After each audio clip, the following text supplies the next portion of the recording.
Buenas gente del bajo mundo. El canal Nine and Treble se enorgullece en presentar un doblaje hecho por fans y para fans, con el único propósito de entretener. Traducido y narrado por Nine, edición por Treble. Todos los derechos de la obra le pertenecen a Jonathan Sims. Y sin más demora, The Magnus Archives, episodio 19. Confesión. Testimonio del padre Edwin Burroughs sobre su supuesta posesión demoníaca. Testimonio original dado el 30 de mayo de 2011.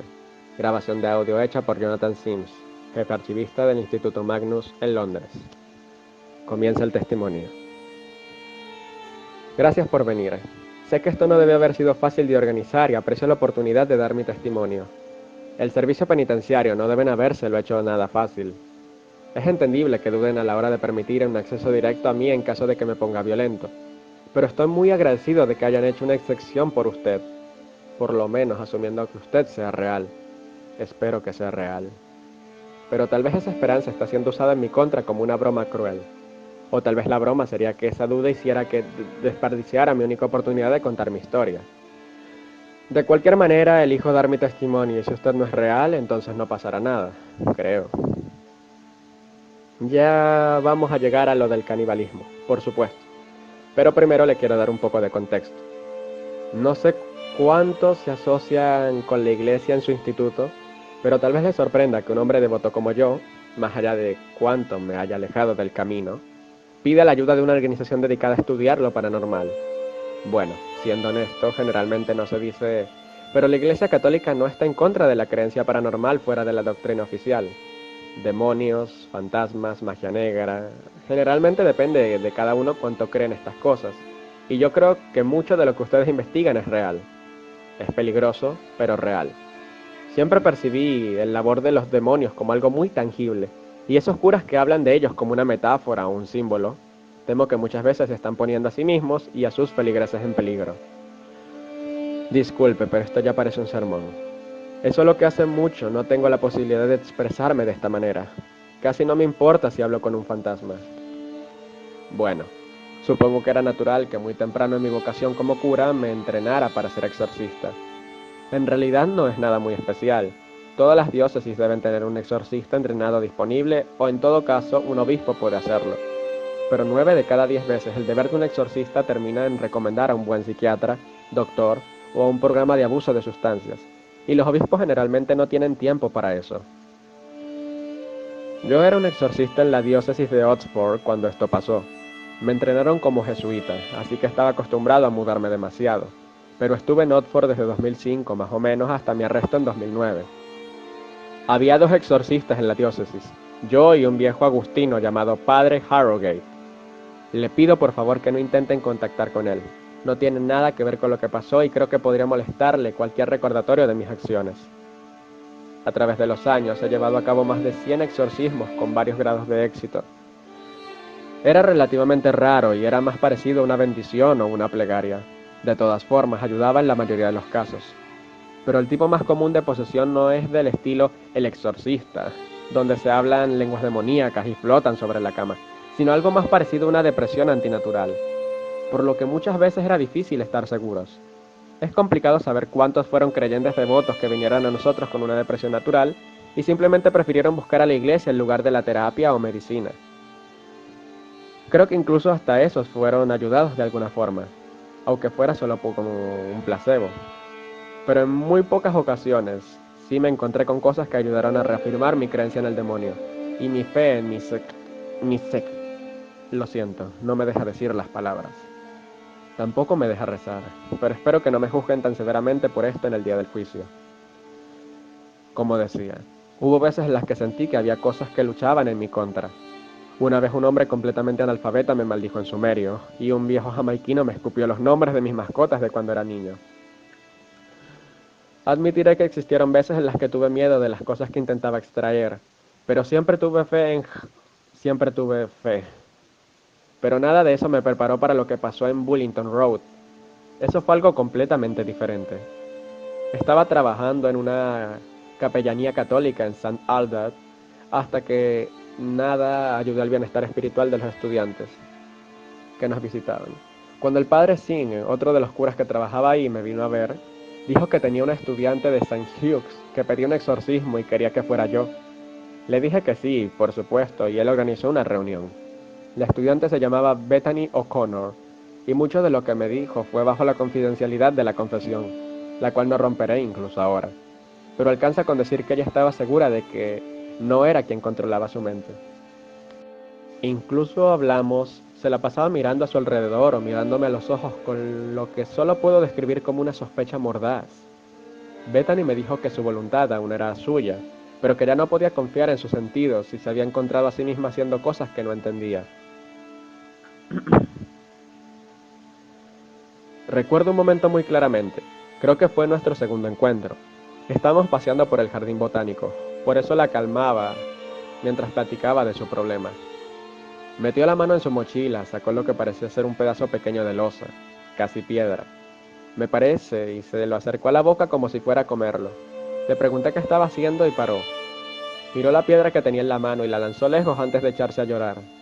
Me dijo que se sentía como si hubiera algo en su cabeza que cambiaba la forma en que veía, sentía y pensaba las cosas. Le pregunté cuándo había comenzado esto y me respondió que fue cuando dejó de vivir en la universidad y se mudó a una casa en Bullington Road con sus amigas. Le dije que tal vez tenía algo que ver con el estrés de empezar su segundo año, pero ella insistió en que tenía que ver con la casa. Finalmente, y después de varias discusiones, accedí a ir a la casa y llevar a cabo una pequeña bendición en caso de que existiera algo malo con el lugar, de forma espiritual. Era una mañana fría de diciembre, cerca del fin de la temporada de San Miguel, cuando fui al 89 de Bullington Road. Era una casa vieja, pero no tan vieja como para que fuera extra inusual en esa parte de Oxford, y claramente alguna vez había sido una pequeña vivienda familiar. Ahora la dividían las agencias de alquileres para que alojara la mayor cantidad de estudiantes posibles. Bethany me dijo que en ese momento 6 personas vivían ahí. Di una vuelta por la casa buscando señales de algo inadecuado, pero no encontré nada fuera de lo ordinario. Bethany insistía en preguntar si percibía algo malo en la casa, y traté de explicarle que lamentablemente los curas no tienen el poder de solo sentir la presencia del mal. No comprendí la desgracia que eso significaba, al menos no hasta que llegamos a su habitación. Estaba en el primer piso al fondo de la casa. Era una habitación larga y angosta. Era fácil decir que era la más grande de todas. Estaba decorada como la típica habitación estudiantil, con pósters de películas y libreros llenos de objetos, pero lo que me llamó la atención de inmediato fue un enorme espacio en la pared donde el tapiz fue arrancado bruscamente, dejando a la vista los ladrillos ocultos. Escrito en ese lugar, con pintura azul borrosa, había una sola palabra: Mentis. A esta altura ya había pasado bastante tiempo sin ir a seminarios y nunca me había interesado la misa en latín, pero aún así conocía el significado: mente. Mi primera suposición fue que Bethany la había escrito en algún momento de locura, pero al acercarme me di cuenta que la pintura era demasiado antigua como para haber sido colocada después de su mudanza. Se veía como si hubiera sido pintada en la pared, y después la cubrieran por capas y capas de empapelado a lo largo de los años, hasta que finalmente se descarapeló al ser arrancada. Lo que sí fue un poco más preocupante fue ver a Bethany dar vueltas por la habitación siguiendo mis ojos, algo confundida, como si no pudiera ver lo que yo veía. Cuando le pregunté qué significaba esa palabra en la pared, me miró como si estuviera diciendo sin sentidos. No parecía que se pudiera hacer mucho en ese momento, así que realicé una corta bendición en la casa, tomé algunas fotos y le dije a Bethany que tendría que volver más tarde, después de investigar un par de cosas. Apareció decepcionada de que no hubiera algo más exacto que se pudiera hacer, pero no intentó discutir, y así terminó la que sería mi primera visita a la casa de Bullington Road. Incluso llamé al padre Sain para programar una reunión al día siguiente para discutir si debía intentar un exorcismo completo o no. Fue durante esa reunión que recibí la llamada del hospital. Bethany fue recibida con severas heridas en la cara y pedía verme inmediatamente. Fui hasta el hospital John Radcliffe tan rápido como pude y me sorprendió ver 2 oficiales de policía de pie cerca de su cama. Me recibió Anne Willett, la enfermera a quien Bethany le pidió que me llamara. Ya conocía un poco a Annie porque iba a la iglesia en donde era pastor y la reconocí de la congregación. Me explicó que aparentemente Bethany había intentado atacar a una de sus compañeras con un cuchillo de cocina, y en el forcejeo se habían caído de cara contra un espejo de cuerpo entero, cortándose severamente. Si digo que esto me sorprendió es decir poco. Era una gran diferencia a lo que Bethany me había descrito, y comenzaba a temer que si no lograba hacer algo, la pobre chica podría terminar encerrada en algún lugar. Annie estaba convencida de que un exorcismo era lo único que funcionaría, y finalmente estuve de acuerdo.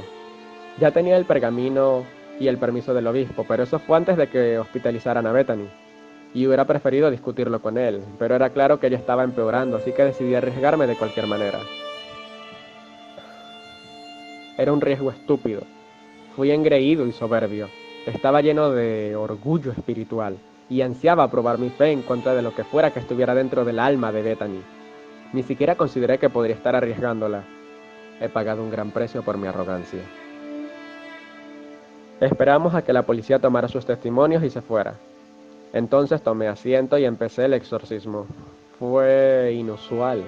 Bethany no se resistió, casi ni reaccionó, y en muchas partes de la ceremonia donde, en mi experiencia, suele haber respuesta del demonio, o por lo menos de la víctima, en su lugar solo hubo silencio. Ella me miraba, casi con pena. Annie estaba parada en un rincón mirando y claramente con ganas de ayudar a pesar del miedo que veía en sus ojos. Al final, Bethany me miró a los ojos y negó lentamente con la cabeza. Lo siento mucho, me dijo. Quiero tu fe. Sin más, empezó a convulsionar, retorciéndose con un notorio dolor. Intenté continuar el ritual, pero los doctores me sacaron, tratando desesperadamente de ayudar a Bethany. Le salía sangre de la boca por donde se había mordido la lengua. Al final no pudieron salvarla. Dijeron que fue una hemorragia cerebral, probablemente se había golpeado la cabeza contra el espejo y ellos no lo habían notado. Me pidieron con firmeza que me retirara y los doctores dijeron muy en claro que aunque no hubiera sido yo el que le golpeó la cabeza, era el culpable de su muerte. También recibí una exhaustiva reprimenda por parte de mi obispo, quien me indicó que retrocediera y le dejara los exorcismos al padre Harrogate por un tiempo. A Annie casi la suspenden, pero al final no recibió medidas disciplinarias, ya que solo había cumplido con los deseos de la paciente. Y por un par de años eso fue todo. Sentí mucha culpa por mi papel en la muerte de Bethany y empecé a beber más de lo que hacía normalmente. Creo yo que nunca tuve peligro de volverme alcohólico, ya que la mayoría de los curas con los que trabajaba se involucraban con individuos que abusaban de sustancias, sin mencionar que ellos ciertamente no son inmunes al alcoholismo, y hubieran notado las señales, pero sí expresaron su preocupación respecto a la ocasional desaparición de botellas con vino sacramental. En esa época estaba seguro de que no había sido yo. Prefiero el escocés y el vino moscatel que compraban nunca me había gustado, pero en retrospectiva no estoy seguro de lo que bebía. Ya sé que hay una gran diferencia entre robar vino santo inconscientemente y mis siguientes crímenes, pero estoy haciendo mi mejor esfuerzo por tener una narrativa coherente. Además de eso, los años pasaron sin nada más importante y comencé a sentir que había dejado ese asunto en el pasado, hasta que recibí una llamada de Annie. Me dijo que un caballero había llegado al John Radcliffe después de haber pasado por un tormento en una casa en Hilltop Road. Le expliqué que por el momento no estaba realizando exorcismos y que debería hablar con el padre Harrogate. Ella me aseguró que no sería necesario un exorcismo completo y que de ser necesario, podríamos llamarlo, pero que no conocía o confiaba en el padre Harrogate. Solo quería mi opinión. Finalmente, y después de bastante insistencia, accedí a visitar la casa. Era tarde cuando llegué y empezaba a hacer mucho frío. Todo el asunto comenzaba a traerme algunos recuerdos no muy placenteros de mi llegada a Bullington Road tantos años atrás. También estaba un poco molesto con Annie por no mencionar que la casa aún estaba en construcción, lo cual no solo hacía poco probable que hubiera demonios o espíritus, sino que también significaba que el abrigo que había llevado no serviría contra el frío en una casa sin ventanas. Toqué la puerta y me abrió uno de los constructores. Lamentablemente no recuerdo su nombre. Era polaco, creo. Tal vez checo. Al principio parecía confundido sobre qué hacía yo ahí, pero le expliqué mi propósito y resultó que él era quien Annie había tratado en el hospital.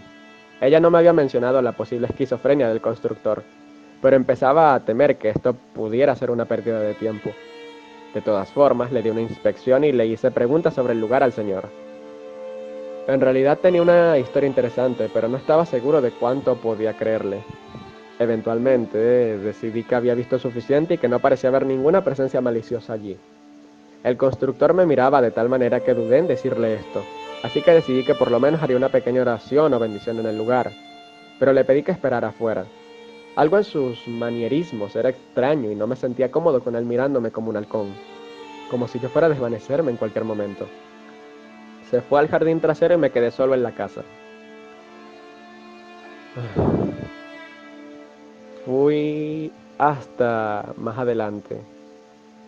Mientras decía las palabras sagradas, sentí algo alarmante. Comencé a sentir mucho calor, como si la habitación estuviera subiendo de temperatura muy rápidamente. Busqué la fuente del calor a mi alrededor, pero las estufas no habían sido instaladas y no veía nada más que pudiera estar hirviendo la habitación. Pero el calor no se detenía y de pronto mi camisa estaba empapada de sudor.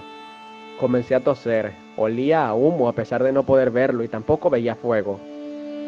Caí de rodillas y ahogué un grito al sentir cómo mi piel comenzaba a crujir y quemarse. Volví a rezar clamando protección, esta vez no para el lugar, sino para mí. Al hacerlo sentí que algo me respondía, y aún así no puedo hacer énfasis suficiente en esto. Lo que respondió no fue Dios. No era suficiente en él. No era él. Algo más respondió a mi llamado de protección. Sentí mis labios moverse. No escuché que hicieran ningún sonido, pero sentí cómo formaban cada sílaba. No soy para ti. Estoy marcado. El calor aumentaba cada vez más con lentitud y no se detenía. Mi boca continuó hablando por mí cuando escuché el motor de un auto afuera y entonces un gran choque. Instantáneamente el sentimiento desapareció, como si nunca hubiera estado ahí, y al mirar afuera vi que el constructor había arrancado un árbol de raíz en el jardín trasero. Me quedé sentado por un rato recuperando mi aliento, y cuando él entró le dije que había completado las plegarias y me retiré rápidamente. Fue la primera vez que experimenté fin del testimonio. Lamentablemente, este testimonio como se encuentra termina en este punto. No parece ser el final real del documento, así que espero que el resto solo esté mal archivado en algún otro lado. Si ese es el caso, grabaré y agregaré esa parte cuando la encuentren, ya sea yo o, dada la escala de la mala administración del archivo, por mi sucesor cuando yo muera de viejo. Con esto en mente, toda la investigación sobre este testimonio, más allá de la preliminar, está en pausa hasta que el resto se encuentre.